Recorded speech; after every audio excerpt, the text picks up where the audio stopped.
In small towns, secrets don't stay hidden forever, but sometimes the truth is far more terrifying than the whispers passed from neighbor to neighbor. Picture a quiet street at dusk. The houses are close together, yet every window is dark. Paint peels from the porches, weeds crawl through the sidewalks, and the only sound is the faint rattle of a loose sign swaying in the wind. At first glance, it feels like any forgotten town you could pass on a long drive. But if you stop, if you lingered too long, you'll realize that silence here does not mean safety. Old newspaper clippings tell of people who left home one morning and never returned. Local records mention fires with no known cause. And if you ask the older residents, the ones who've lived their whole lives on these streets, they'll tell you stories of shadows moving in places where no one should stand, of voices heard long after the town fell quiet. Tonight, you'll hear 3 true accounts from hidden corners of America, stories of vanishings, hauntings, and encounters that were never meant to be spoken aloud.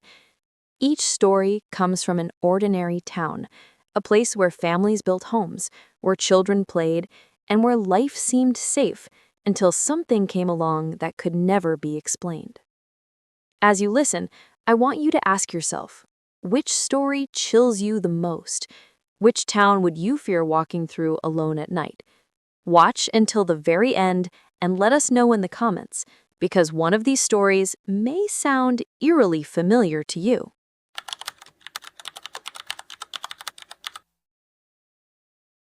They called it Raven Road, a narrow stretch of cracked asphalt just outside of farming town that most people had never heard of. To the locals, it was nothing more than an old country lane, lined with thick trees and forgotten barns. But at the very end of that road stood a house that, even after decades, no one wanted to claim as their own. It was built in the late 1800s, a tall farmhouse with a wraparound porch and faded white shutters that had long since fallen from their hinges. For years, it sat empty, shutters banging against broken windows whenever storms rolled through, the roof sagging with the weight of time. Children dared each other to step inside, but few ever made it past the front gate. The adults didn't laugh at those games. They warned their children to stay away. And if you asked them why, they would only say, because bad things happened there, and bad things keep happening still. In the autumn of 1979, a young family bought the property. They had no ties to the town, no reason to fear the history buried in its soil. For them, it was a fresh start. They imagined rebuilding the farmhouse into a place their children could grow up in. The father, a carpenter, saw nothing but potential in the rotting wood and the leaning beams. The mother thought the isolation would bring peace, away from the noise of the city. But from the very first night, that dream began to collapse. The children complained that their bedroom doors would not stay closed. The parents thought it was the draft from broken windows, but every morning, without fail, the doors stood wide open, swinging gently as if someone had walked through in the night.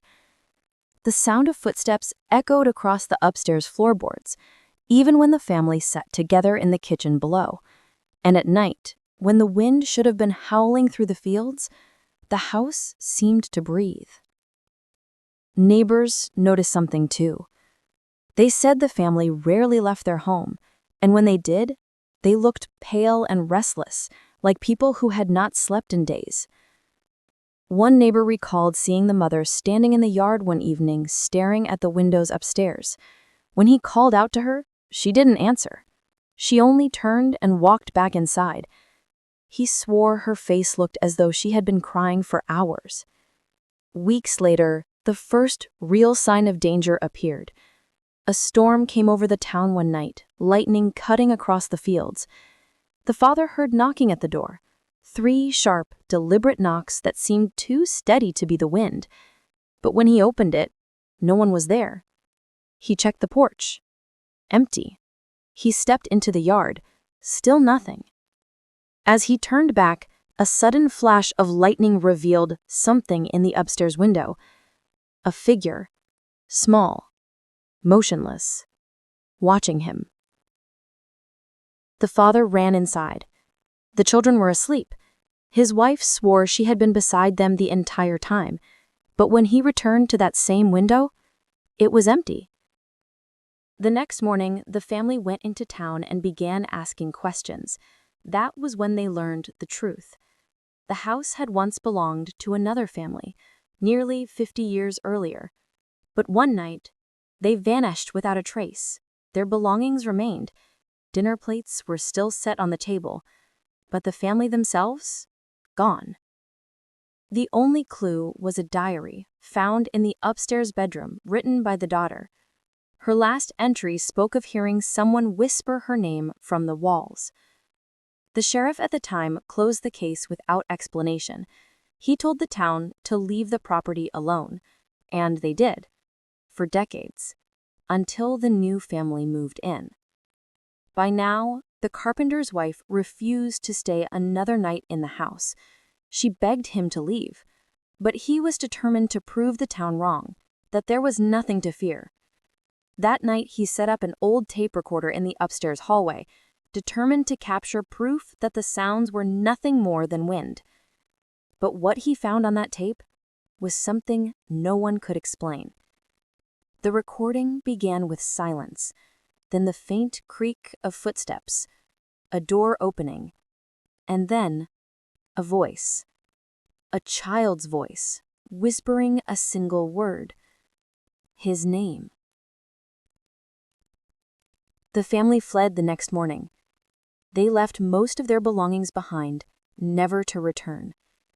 The house sat abandoned again, its windows staring blankly across the fields. And to this day, locals claim that if you pass down Raven Road after dark, you can still see a light glowing faintly from the upstairs window, as if someone is still waiting. So what really happened in that house? Was it the curse of the land, the echo of a tragedy too dark to name, or something else entirely? Tell me, if it were you, would you have stayed another night inside the house on Raven Road?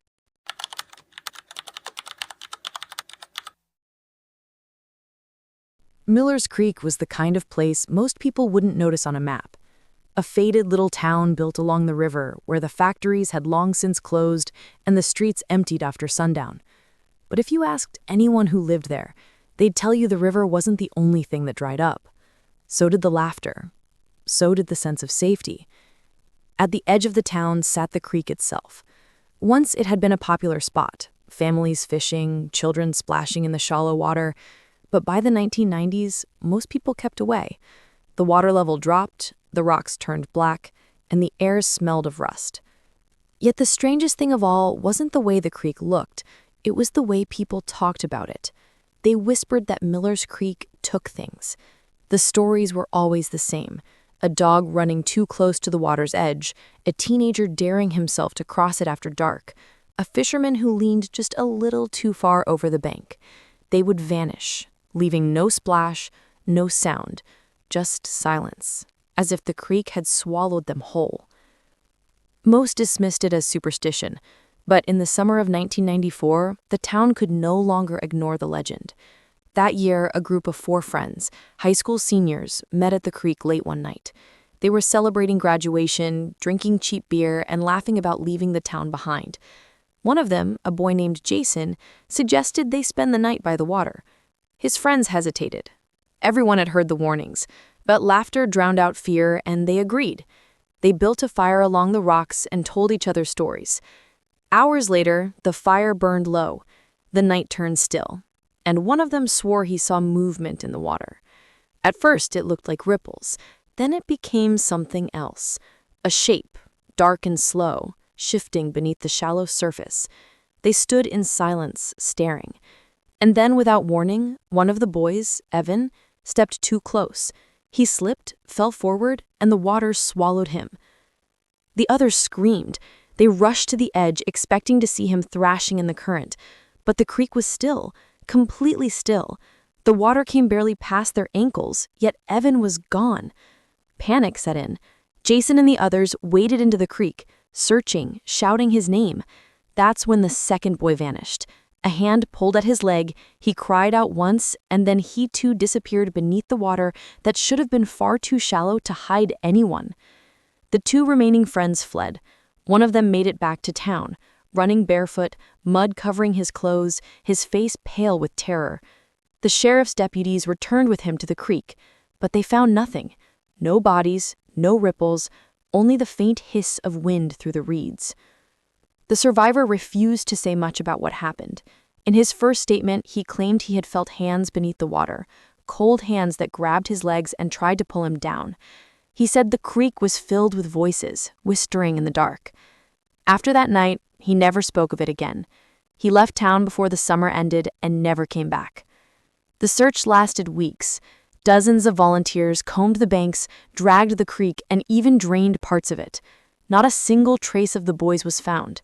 Their disappearance was written off as accidental drowning, but no one could explain how two strong young men vanished in ankle-deep water, with no sign, no struggle, and no sound. To this day, locals avoid Miller's Creek after sundown. They claim that on some nights, if you walk along the bank, you can hear splashing where the water is still. Some say they've heard laughter, faint and distant, as if the boys are still out there calling for help. The official story is that the two drowned, but in a town where everyone whispers the same warning that the creek takes what it wants, few believe it was just an accident. So what do you think?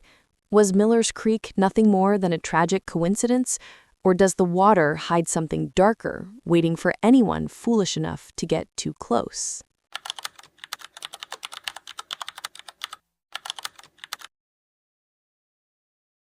Hollow Pines was one of those mountain towns people only ended up in by accident. A forgotten dot on the map, surrounded by endless forest and roads that twisted through the pines like veins.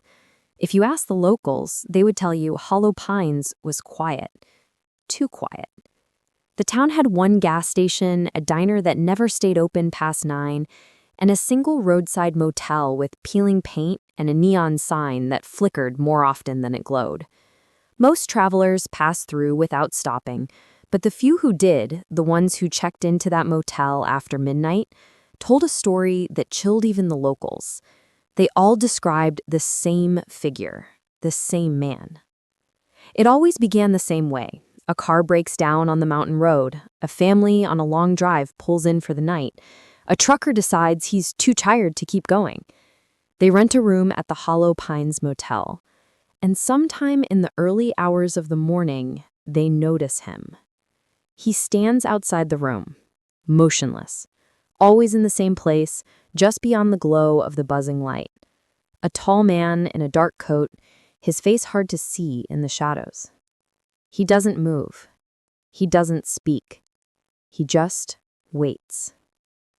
In 1986, one family described it in detail. They had been traveling cross-country, parents with 2 children in the back seat, when their car overheated near Hollow Pines. Too exhausted to keep driving, they stopped at the motel. The children fell asleep quickly, the mother closed the curtains, but the father stepped outside to smoke a cigarette before bed. That's when he noticed him, the figure by the tree line, standing perfectly still, watching the room. At first he thought it was another guest, but the motel was nearly empty.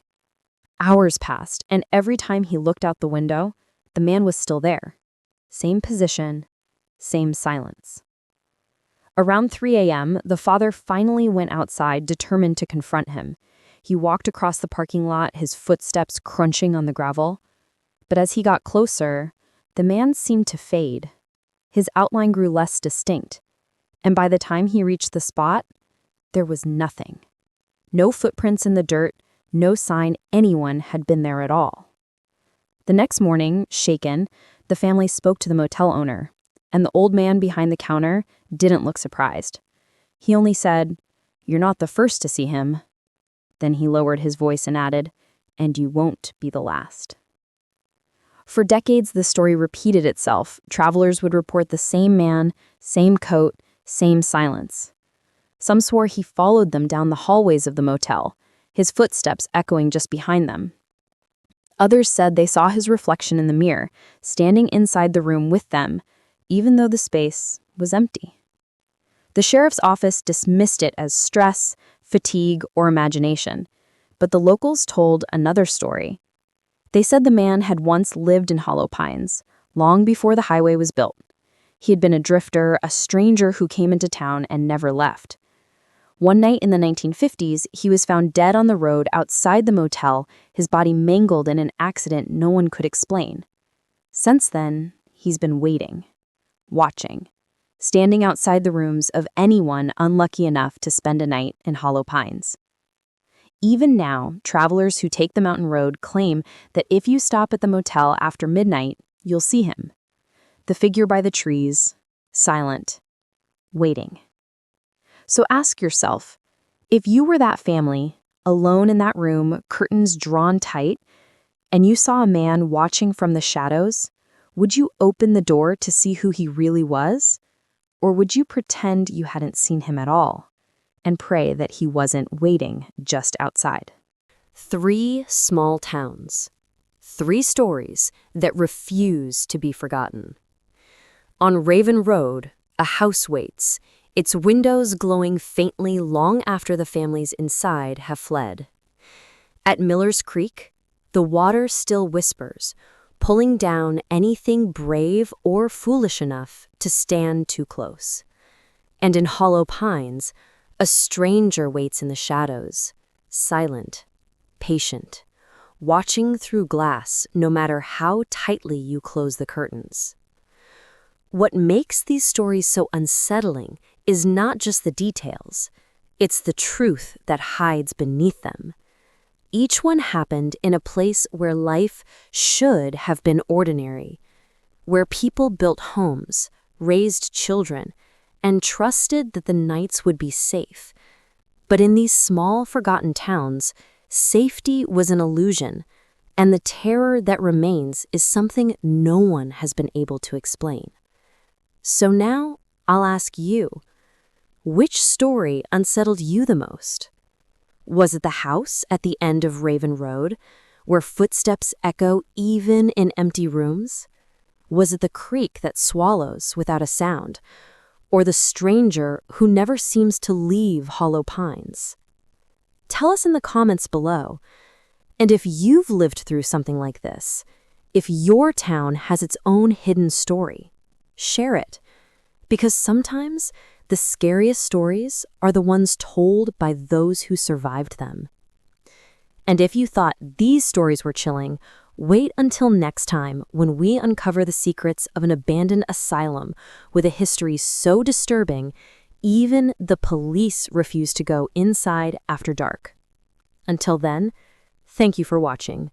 Remember, when the streets fall quiet, when the last light flickers out, and when you're certain that no one is standing outside your door, keep listening, because in towns like these, the silence doesn't always mean you're alone.